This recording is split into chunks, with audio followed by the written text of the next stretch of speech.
Hello, everyone. Welcome to Deconfine. I'm extremely pleased to present to you today Amay Kataria.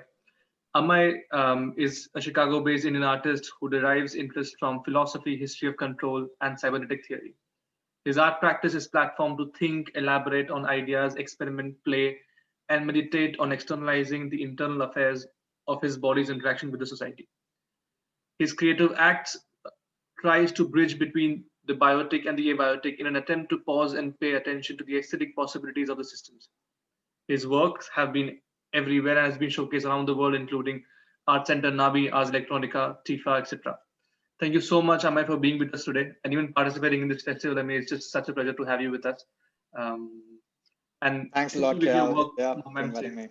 How are you in this whole crazy pandemic times? I'm doing all right. I'm very pleased to be here today and talk to you about my practice, about some of my recent works. But yeah, I think I'm just holding on to things and moving forward as we sort of wrap up this year, and hopefully 2021 is a little bit more brighter than this. We all hope so. Um, I mean, before entering into the discussion of your practice and the concerned project, Mom, I'm Safe, I would probably like to just tell to our audiences the context and to give our audiences a context of your artwork, Mom, I'm Safe. Mom, I'm Safe Live ran as an active live stream of artists' home studio space in Chicago from March to August 2020. That is where he spent most of his time during the pandemic. The live stream was accompanied by an interactive virtual printer, which could print messages sent by visitors in real time. Now, this was created with the goal of being visually and physically accessible to loved ones. Mom I'm Safe evokes in new ways to facilitate human relationships in the virtual realm. It addresses the pain of distance and separation created by the pandemic and imagines the technological gestures that might recreate the warmth of physical proximity. It's a fantastic work. I highly recommend you. It's up there on the festival website, so please have a look if you haven't. My first question to you to just begin to open up the discussion would be about your practice. So, in your practice, you engage a lot with digital technologies. What marked your interest towards this particular domain of art? I think like I grew up in like the thick of media culture, like in the 90s and in 2000s. And I had like my first computer in 1996 and Windows 95 booting up on it on like a compact for stereo back in Delhi.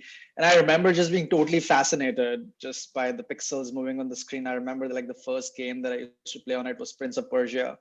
And it was just really fascinating. And I think as I grew through the 2000s, like the computer, my Nintendo, and the TV were like the critical devices of engagement. I engaged a lot with them, and I feel deep down they kind of left an impression that really helped me sort of start working with computers when I came from my undergrad to the US and I studied engineering, and I really enjoyed like this bridge of like understanding the flow of information from hardware to software and back and forth. And I think one thing that really I took from my curriculum was to this love of just creating systems and controlling like this sort of flow of energy and flow of information. And I think when I was working in the industry, I really honed in on that. And once I came out of that, that's when I realized, okay, this is what I'm interested in. Now I can reflect back on it.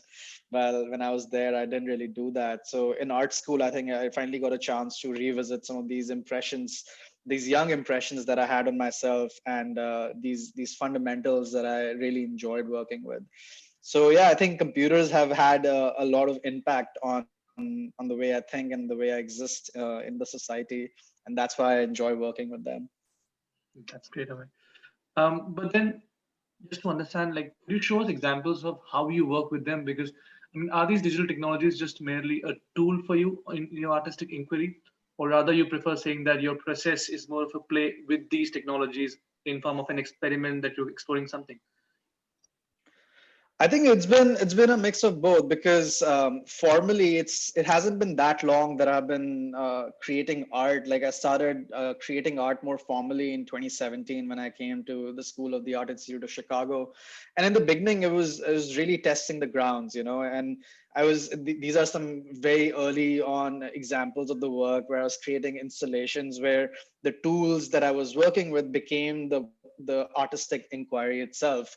And I think the first sort of show that I did, which was The Future is Here, and Art and Technology in the Millennial Age, which was curated by Dr. Arshia Lokhandwala. I think that was in 2019. And I think that's when I realized that there's like a discourse that's sort of evaporating, or that's sort of coming out of the works that I was making.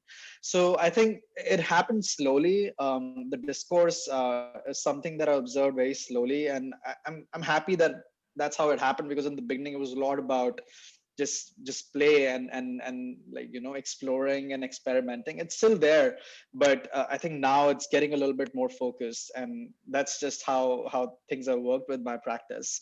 And I think as I move forward, like one of the questions that I constantly engaged with in my practice was like, if the technology that we are constructing us, is it constructing us back? Like there is a self-reflexive sort of relationship between the things that we create and the things that create us. And that was very much explored by some of these works where I was creating and thinking about software as like this physiological agent. I was almost like constructing and architecting these systems in a way a living organism would be created in a very reduced manner, as a system of behaviors, a system with these external sort of senses which take this information and react back to it. So I think that was pretty much how I took 2019 and thought about my practice. And I think 2020 has kind of seen this familiar but unfamiliar kind of shift in my practice, where I started engaging a little bit more with the philosophy of technology and more like cybernetic theory, which was always there in my practice, but I just didn't have like the language to contextualize it, which I started engaging in a little bit more closely in 2020. But things also changed a lot in 2020. I mean, with the pandemic, I feel I started looking at a little bit more, looking at DIY technology and just like making things in a more DIY fashion a little bit more closely, which we'll talk about in Mom I'm Safe. I gave more importance to collaborations, and time became a very interesting subject for me. And I mean, time is something that we all experience constantly, and we are just like not aware, and we are not just thinking about it more often, I feel. So I think with time being so slowed down in 2020 for me, it really became a subject which I started exploring through philosophical texts that I was reading. So yeah, I think it's 2020 has been an interesting shift. I also started working a little bit more with 3D tools that opened up the visual possibilities to work with the constructs and the systems that I'm interested in. And yeah, that's where I'm at right now. Thank you, Amay. But then, I mean, you briefly did mention about the kind of themes or the kind of fields that you are dealing with in your work, let's say time and cybernetics and philosophy of technology, as you said. But then, what would be also your artistic concerns, and especially the subjects that you engage with? Like, for example, in Mamamsif, I see a huge role of how empathy can subject an emotion like empathy can be brought with digital technologies. So, what would you say are in general these subjects that you engage with in your practice, and why those subjects in particular? Yeah, I think these subjects, especially the subject of human empathy, was actually very interesting and important for me because, and I started like I accidentally came across it. I mean, in my practice, is so much more about like the technologies and about the systems that we inhabit, that I kind of felt this relationship that I'm interested in, which is this human evolution feeding into the techno evolution, and the techno evolution feeding into the human evolution sort of loop, or this feedback loop, was kind of only situated in machines.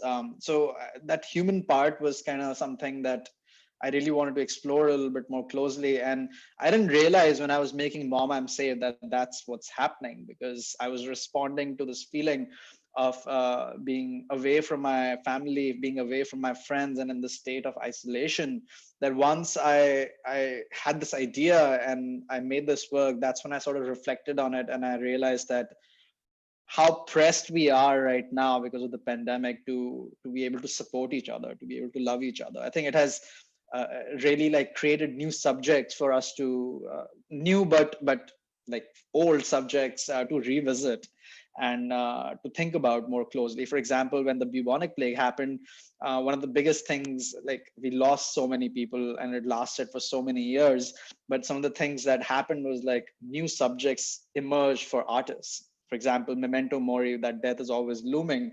The Death Macabre, which is this dance of skeletons, are these subjects that were sort of revisited after bubonic plague because people had seen so much death around them. So I think for me, like something similar happened. Like there was these suppressed sort of ideas or these suppressed sort of subjects that I wanted to revisit as I was working with these technologies. And when I started making Mom I'm Safe, I realized that okay, this is like the this is the upheaval of those subjects that I have been really curious about, but just never got a chance to investigate in my practice. So yeah, human empathy is definitely the big one that ties a lot of my work in that I did in 2020. The philosophical work, which sort of reflects on these systems of relations and these sort of what do you say? These interactions of systems, which is kind of coming from this idea of holon, which is this idea of like this whole and the part and how it sort of exists in the society, and how we are just not like these individual units, but we are like these self-assertive creatures who have impact on other things that we are part of. For example, we are part of a society, we are part of a community, we are part of a state, we are part of the universe. So it opens up like a lot of possibilities to question the systems of relations, at least from the philosophical point of view. And I think it is very much connected to this idea of time and this idea of how humans interact with these systems around them, which are completely like broken right now. Like they completely got tested because of the pandemic. And I think that this sort of restructuring of these political, cultural, and sort of aesthetic systems around us ties a lot more into my artistic concerns now. And I'm thinking the theme is still the same of how the human and the technological evolution are sort of feedbacking into each other, but I think now it's a little bit more human, and I think I'm more aware of it. But Amay, also you mentioned about, I mean, you did with it, as you said, that you reflect a lot on systems that are surrounded by us. At the same time, you also reflect greatly on the state of time and being. Your work with repurposed technology and open source cultures is that basically. And according to you, I would like to say that. So before we dive into Mom I'm Safe, according to you, what is the role of a media or digital artist like you in engaging with these technologies? And how is that particular role different from that of an engineer or a scientist? That's a good question. And I think I was kind of thinking about that because that question pertains to me a lot, because I come from an engineering background and now I'm a media artist engaging with these technologies critically. But sometimes, like it's important. Working with technology is hard.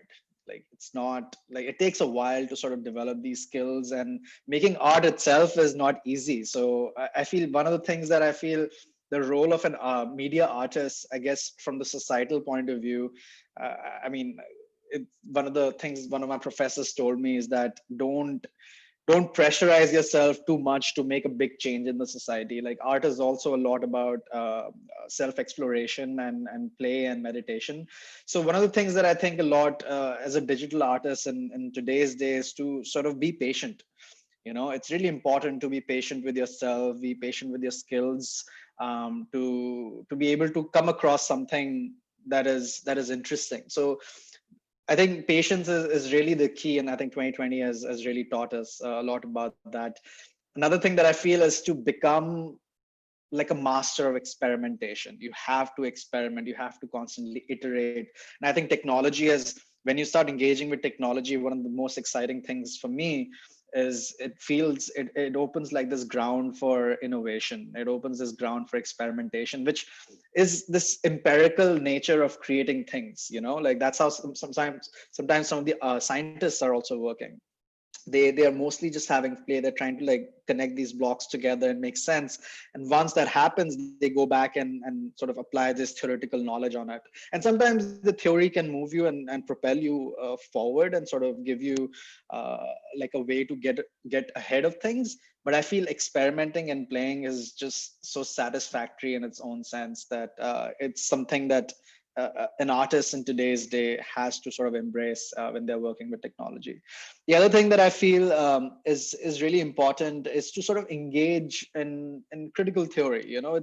It's always helpful to contextualize your work within a certain discourse, and finding a language to talk about it. So as a media artist who's constantly like engaged in this process of making and understanding these tools and technology, sometimes you can get away from like the language part. And I feel that's why having access to curators and having access to cultural theorists and critical theorists is always helpful. And having this sort of urge to find new sources, to read, to sort of explore. Because Pierre Huyghe, who's a big French artist, and I'm a big fan of his work because he works a lot with like the ecosystem and the systems and how they sort of interact with each other.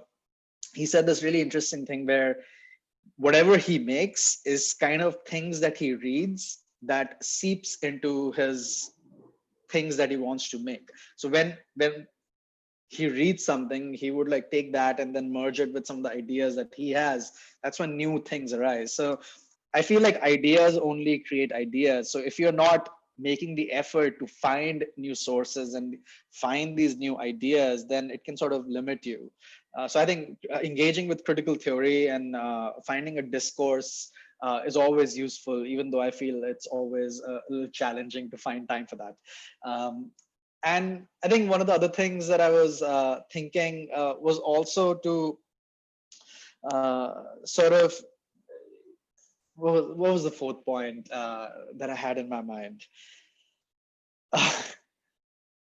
Yeah, I don't know. Like just sort of just keep making and I mean, keep actively sort of yeah till you get to the fourth point. I mean, I also had like one more thing to add there is that yeah I think the role of an artist here compared to a scientist or an engineer or a role of a media or digital artist such as you yeah is also challenging these systems and the use of technology that are in the mainstream and constantly trying to reinvent them or give another purpose to it than the conventional one. Because I mean, that is what I think is somewhere missing currently in our times, or I think that should be more and highlighted more. That how you can challenge the current structure of a society, because maybe if a change has to be brought, if a direction has to be taken, that probably starts with an artist, um, and maybe that is also one of the important. Do you see yourself as someone who is constantly trying to also challenge the roles of technology in your daily lives? yeah I think like totally, like some of the works that I make are trying to flip the systems. But I mean, when I start making it, I don't think like I approach it with that sort of tendency. I think it's something that is always in the back of my mind. And like you have to be really patient with some of these things that you're working, because it needs to percolate in your system. It needs to percolate in your mind. And I think like as an artist, it's important to be critical about things that you engage with, especially critical about the technology that you're engaging with. But it's also important to sort of know why you're doing what you're doing, which I feel like really comes with time, because art is such a playful thing. And it sort of, at some point of time, it takes a turn from being something playful to something more important and something more, like critical.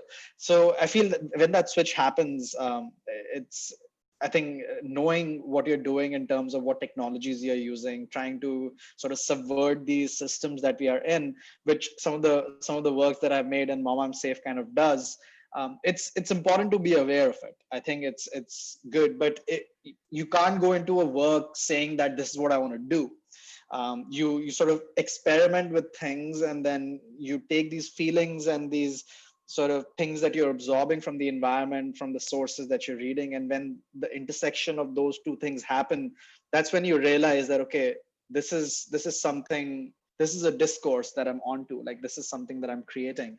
And an artist working with technology, I feel it's a lot of pressure and baggage if you think that, oh yeah, this work is going to be subverting this technology.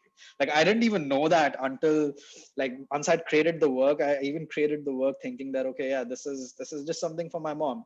But when I started having a conversation about the work with my curator friends, with the people in my community, they started pointing out these things, and I was like, yeah, this is something, this is a discourse that I'm interested in, and this is a discourse that has brought us here, like in this conversation.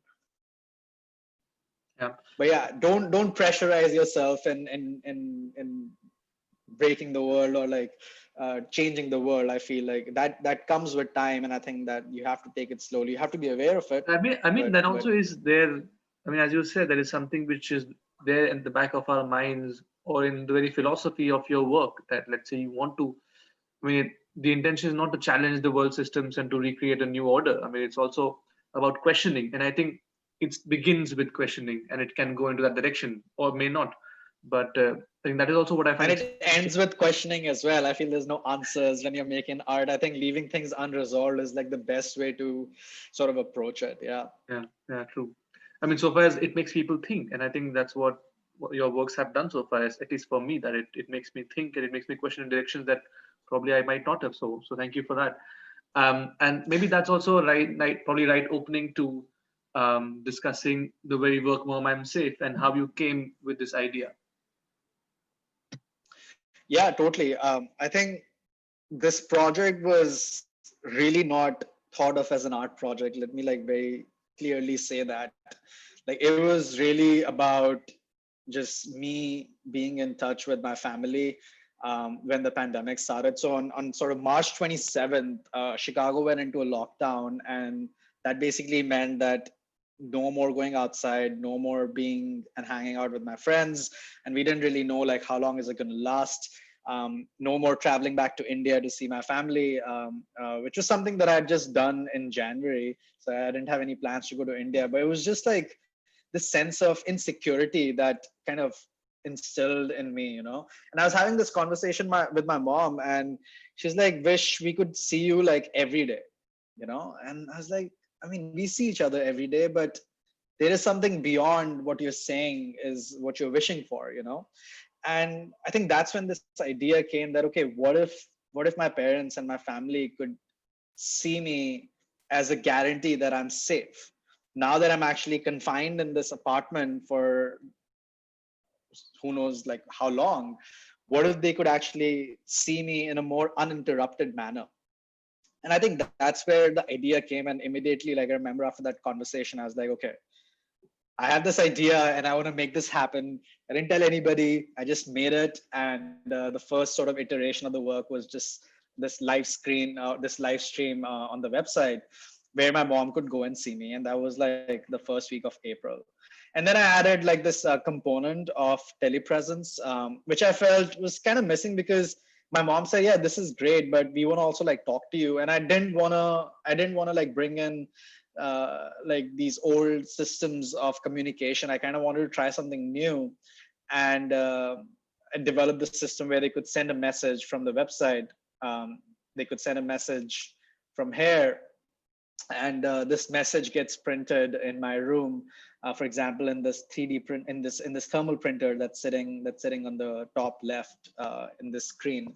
And this became my workspace. You know, I started spending a lot of time here because I couldn't go to my studio anymore, and I had to sort of purpose my home space into the studio.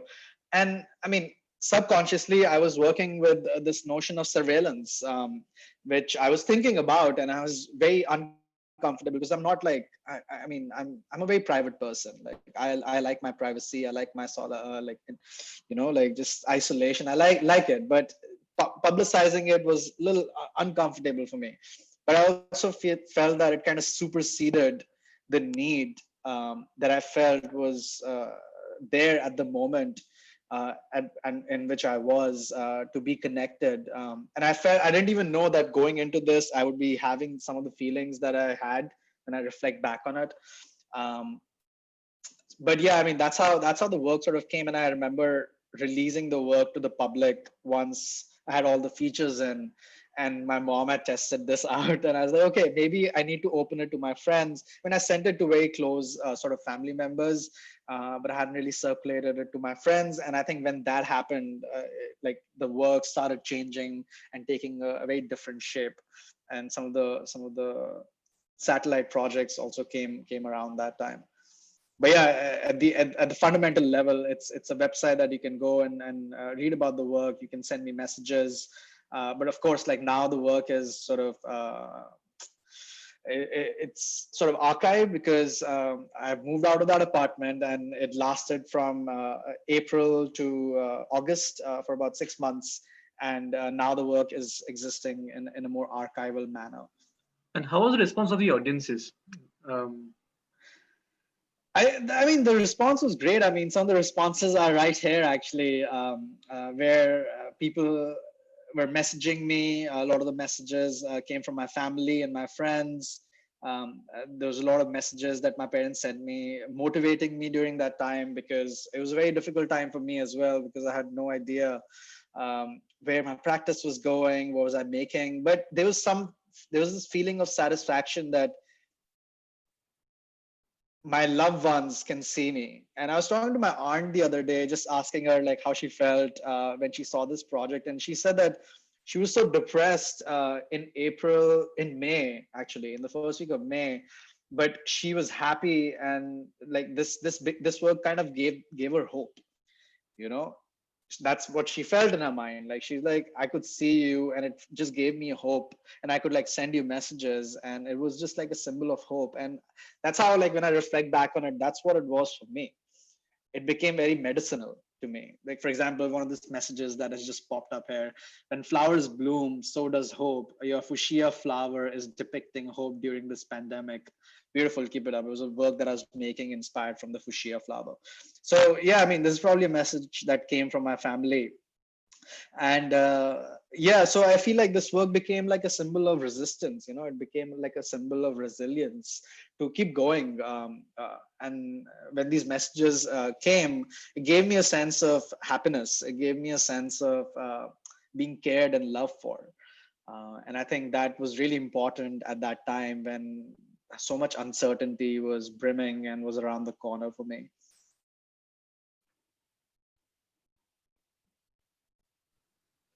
yeah. But then, I mean, for example, I mean, according to me, Merman's Tape is actually a very perfect example of how you, or basically one can seek sympathy through digital platforms, as we discussed even before. Um, your work, instead of highlighting limitations of digital technologies in this scenario, kind of also challenges that very notion and expands its possible uses.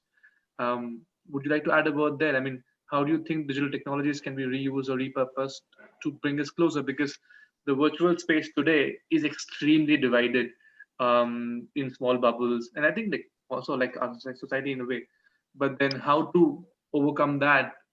And I think this is one example for me which goes beyond that and tries to even connect the dots, because it's not just about you and your family here. It's also about um, you and all the other people responding to your project, and also sending you words of warmth from across countries, across time zones. Um, what do you what would you like to say about that? Yeah, totally. I think one thing I was thinking about when I made this work was a lot about, firstly, like the things that were around me, like these are some of the scraps that were in my apartment that I could use to make things. Like the Raspberry Pis were sitting from my college days that I could use. So I was kind of reflecting on my own situation about the things that were around me. Those are the things that were sort of used to bootstrap this work together, which kind of involves, I mean, I have like a small sort of diagram of how things were working. I was using all open source technologies. But I think one thing that I felt, like one of the things that I was thinking when I was making this work was about this sort of divide between the cold technology and warm technology. So this is a really good example of a warm technology, a technology that is used not originally for its intended behavior, but sort of this repurposed way in connecting something or imparting warmth, because it has this feeling of bringing people together. And I feel like a lot of technologies out there, for example, Facebook is probably something that has this in its charter to bring people close together, but we don't feel that anymore because it's so commercialized. So that has slowly shifted from being a warm technology, if it was intended ever, to becoming a cold technology, something that is sort of propelled by these systems of capitalism, these systems of attention economy that we are surrounded by. Whereas this became something of like a warm technology, which is really actually doing what it's intended to do. So I feel like this repurposing idea was very interesting, because when I think about that, I think a lot about Marcel Duchamp, who really like repurposed the art system to talk about things that he wanted to do, or he repurposed the everyday objects to say things that he was trying to say. So I kind of think about it, just that move of repurposing, almost on the same line as what Duchamp was probably doing with the everyday objects. So I feel like there is something in it where you try to take something that is originally intended for a more capitalistic or for a more sort of cultural phenomena like surveillance, and reuse it to make it a warm technology, something that you're sort of shifting from cold to warm technology. And then you kind of open it for a more different kind of a conversation.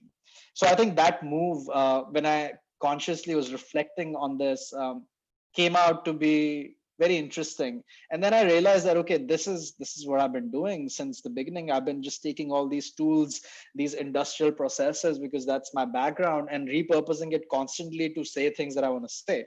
Like at the most fundamental level, my creative practice is like a repurposing of technologies to say things, to create a discourse, to create a ground for communication, and create a ground for a conversation. So I feel like that inherent sort of thing was something that I became self-aware of.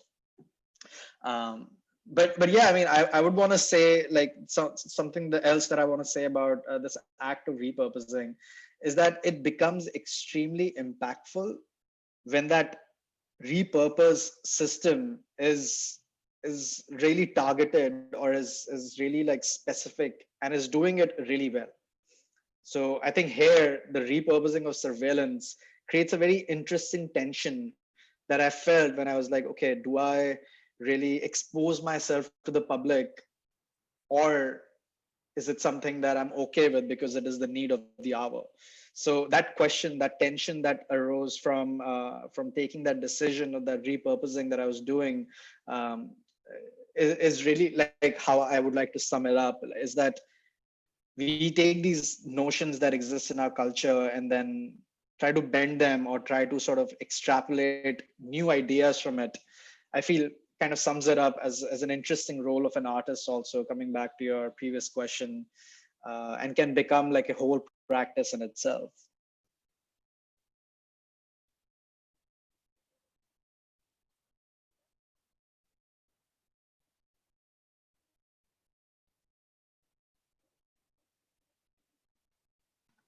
Sorry, my it was mute. Sorry, you couldn't hear me. It's okay. But I was gonna say that what other forms this project of yours is taking now? Like it started from this small effort of telling your mother that you are safe to now, what other forms this is taking? Yeah, I think so. One of the things when I was making the work, one thing that I felt was really important was these messages that were coming to me. Oh, my milkshake brings all the boys to the yard. I love that. So so one thing that I made was I made a virtual version of the printer. So for example, hey, I'm at Deconfine talking to Kayal. So if I were in real life, if the work was still up, when I would send this message, it would get printed in my room. But now what I did was I made a virtual version of this thermal printer that was in my room, so we could actually see all the messages that were ever sent. So there's about 700 messages that have been sent on it, and people still keep sending messages here and there. They can go back, and somebody was trying to send me like code the other day. I remember it was like sometime in June. But yeah, people have like been messing around with it and sending me these different messages. So I think this printer was like this public version of this home printer that I had, and I felt like this was an extension of the same project, Mom I'm Safe. The other forms that I've this project has sort of taken also is mostly based on.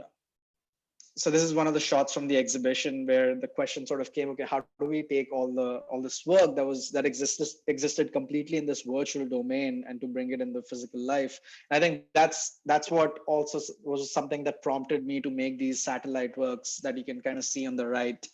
And I think these works are mostly coming from the fact that now I had this archive of messages, this archive of you know like these symbols of sort of love and symbols of care, and I had to do something with this archive, because I thought about it as a material to sort of reflect upon and to think about that time and this feeling that I was in at that moment, and bring it out somehow.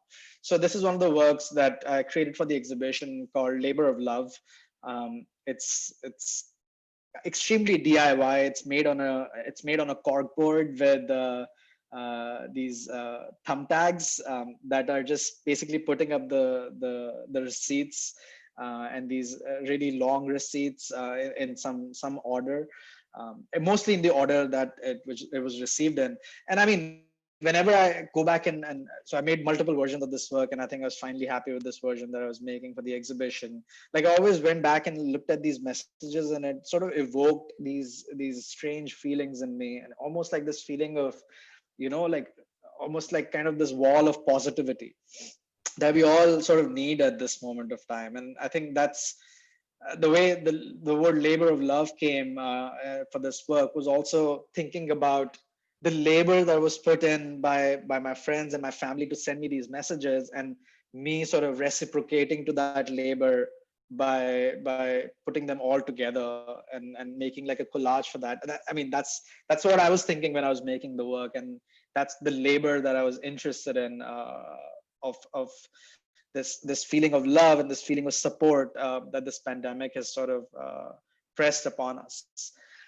So that's one of the forms. The other form that these receipts had taken is the form of these vials. This work is called Antidote. And like I said, like I use the word medicinal. These messages have been like a medicine for me. And when I was thinking about this idea of what a medicine is, and at the moment at which it is created, I could just not help think about the fact of an antidote. Like, this work really was this antidote of isolation. It is an antidote of anxiety. It is an antidote for this fear of being infected by COVID-19, and this fear of being alone. So I think that's how this work got conceived. And these vials where I put these rolls of receipts from different sort of moments of time. And I kind of like to think about this work as like an experimental artist book, because artist book have this really long tradition and this history in the language of art. So I like to think about each vial as like a chapter from this journey of these receipts and this journey of the work that I've sort of experienced and um, I've collected over the time. And this work is like, all these works are constantly changing. It's very hard to sort of recreate this work again. It's so installation heavy that every time I go and approach this installation, it comes out to be new. Like, every time I create a version of this work, the order in which these receipts are packed in it is different. And I think I liked this notion of uncertainty, chance, and chaos in that I'm trying to contain. Um, uh, that goes very well with this idea of DIY for some reason. So yeah, I think these are some of the extensions of the work, and I'm very excited to sort of take this database of receipts that is sitting with me, and to keep going back and revisiting them and create these visual sort of iterations with it. Um, and the virtual printer, of course, is like a living entity. I think this material has become, I just want to pull up the page from Deconfine. I think this work has also been extremely helpful in being exhibited, because it's virtual. We are in this virtual world right now, and I think it's been really helpful to get this work exhibited, because it's completely web driven. So I think it's taken a visual, it's taken like a virtual and a digital, sorry, a digital and a physical form, that I've been very excited to see, and I think it's going to keep on evolving. So this is another shot of an installation that I did with the work, where I printed all the receipts that I've received, and it's kind of connected to the website that was running in the show. So yeah, I think having this content and having this sort of material to iterate on visually is something that I'm excited about. And now it feels like an art project. Yeah, I really have these two comments or two remarks, so to say, on what you said, and I think it's Yeah, fascinating because one was that how um, your work, when you go for an installation, also like that. Um, of course, it's your work, but at the same time, it's a contribution from people around the world, of their emotions, of their memory, which is being preserved and archived in this form, and it translates from one form to the other as you basically exhibit. So I think it's phenomenal that the exhibition is there, that you sort of also are the curator or the producer. I don't know what to say, or the person creating this whole thing, or an opportunity for all of these messages from around the world to come together under one package or one room or one title. I think that's fascinating. And also, secondly, um, throughout this festival, we've been also talking a lot about with Anushka Rajendran or with Parvati Nair, that we've extensively talked about how to adapt works that are not meant for digital platforms on a digital platform, and then how to transform works that ways. I mean, with Mom I'm Safe, there's also this whole thing which is happening opposite. In fact, this whole piece, I can see that it was a virtual platform, which now you're translating to a physical space, and different forms and different ways of doing that. And not just that, I mean, for example, it's also the reverse, because your physical printer, which was there, is also now translated in one of the iterations to the virtual printer, but of the same more or less aesthetics. And I think that's fascinating as to how you place yourself. Um, I would say more of a media artist, not just digital artist, because you're somewhere in between the physical and the virtual, translating from one form to the other form. Um, and I think Mama I'm Safe is also one of the examples that how such project can have different manifestations in different forms and can keep on evolving with time, and depending on the circumstance. absolutely. I want to respond to both those comments, and I want to start with the one that you made, the second comment about how it's taking different forms. And yeah, I think I'm happy with the form that this work is existing in right now, because of its versatility. And I've always considered, like, I never studied software and coding in my, like, that was not my original ovra, my original ovra and my original style was always working with hardware and physical and tactile things. So when I started working, like, I think that's where I focused more on software, and I think that just became like a tool to exercise hardware and exercise and create these tactile forms. That's how I always think about my art practice. I think at heart I'm like an installation artist, where I like this divide, or this sort of union of virtual and the physical, which we can clearly see in Mom I'm Safe coming together. So I feel, um, yeah, I think this work is very interesting, because it can exist in both the domains in a very complete manner, or in a very complete sort of form that it takes. On the idea of this being a collection of people, like a collection of messages that other people are sending, I think I've always thought about this work as a collective work. Like, it's a collaborative work. Like, it's never I just created like a a platform or a tool, but people use the tool to do things that sort of makes the work. And I like this part, and I think it speaks very well to at least one of the ideas to work with technology is to approach it in a way that it becomes, like a nut on a bolt kind of thing. Like it comes and attaches itself to something else. It comes and attaches itself here in this case to like a human emotion, to this idea of empathy. But by itself it kind of is just bunch of systems just talking to each other. But when this human sort of part comes and attaches itself to it, it leads to something more interesting. So I think I like that part a lot about this work, where it's become a collective effort. It's become a collaborative work rather than something that is more individualistic.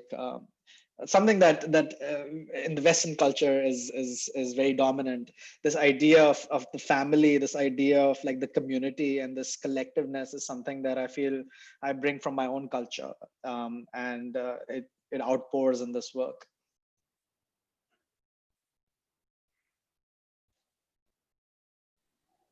Thank you so much, Amay. I mean, that was wonderful. Um, Probably the last question before we part. Yeah. How? Again, I'm talking about the pandemic, but I mean, I think the pandemic is something that we're going to talk about for years to come because it has significantly changed all of our lives, Yeah. directions. But then artistically, and especially after this work, Mom Safe, how are you readapting or reworking around it? Because I'm sure that it's still not over in Chicago. How are things there, and how are you managing your work around all of this? So yeah, you're right. It hasn't. But one thing that it has changed is this renewed interest in digital art.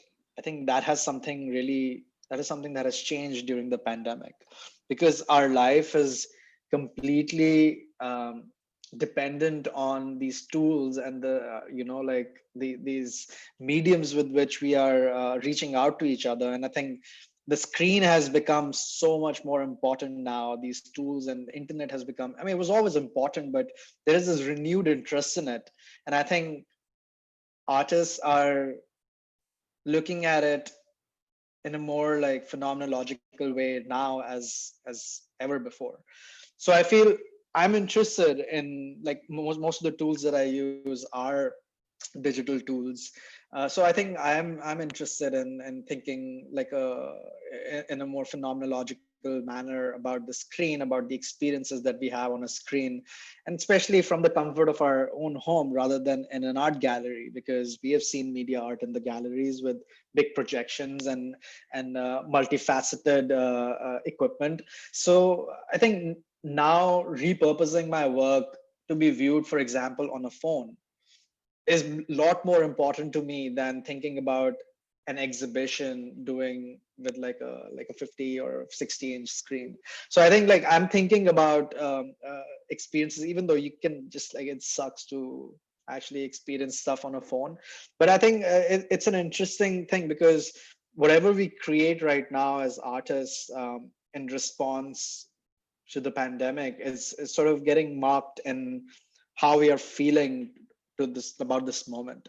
So I think internet has become like a very renewed sort of like, I feel most of the projects that I'm doing are so much tied around net art right now, that I'm excited about this space. And I feel increasing some of the tools that I'm using, for example, like more 3D tools, the more immersive experiences that I can create, are becoming a little bit more interesting. For example, I started working a little bit more with augmented reality and virtual reality in the past couple of months as I started collaborations with other people.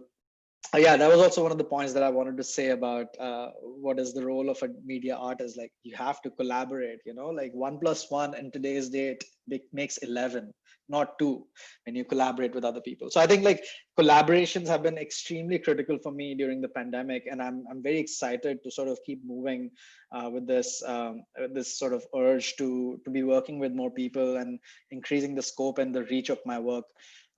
So yeah, I mean, things haven't, like, they're not looking very good right now. Chicago is going in another lockdown. People are still, there's so many people who have passed away. There's so many people who have left us, and it's leaving. It's continuously like making this hole bigger. That we're all sort of feeling this hole of anxiety and this hole of sort of fear. And it's just getting bigger and bigger. And I feel it's just like, yeah, it's going to just show up in my work as I move forward. But I also want to like make sure that I feel mentally stable. So I do a lot of, like, I've been doing a lot of science fiction and parody and play in my work, which I feel is kind of allegorical because it has dual meaning. It has this sort of reflection on the political times that we are in, and some of the recent works that I'll be talking at the workshop that we are doing at Deconfine. So, but yeah, I mean, the point is to just stay positive. I feel like this is a really true test of our mental resilience right now, and I think we have to stand through this time. We have to like be collective. Like it can only be done collectively. You cannot do this individually. You cannot get through it by yourself. That's the thing that I feel like we have to be together. We have to support each other to get through this. So yeah, these are some of the feelings that I have right now. Thank you, Amay. I mean, so far as maybe, hopefully, we'll be having the vaccine soon, but until then, we have your antidotes of COVID times in form of mom, I'm safe. Totally. But no, Yeah. thank you so much for this discussion today. I think it has touched upon a lot of important topics from virtuality to physical spaces to empathy on digital platforms and to repurposed technologies.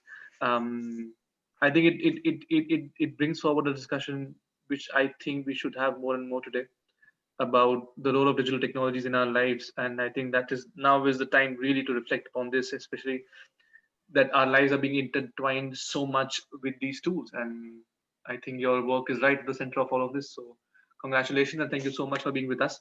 I Thank you, also, Kel. Yeah, really a pleasure to talk to you. yeah, also thank you so much for the audiences to be here with us today because it's been a pleasure to have you. And thank you for supporting us. We wish you, we still have a lot of conferences coming up next week. So stay tuned. And we hope that you're all safe in your spaces and can at least have some physical movement because that's important. Thank you so much, Amay. Thank you. Thank you. Yeah.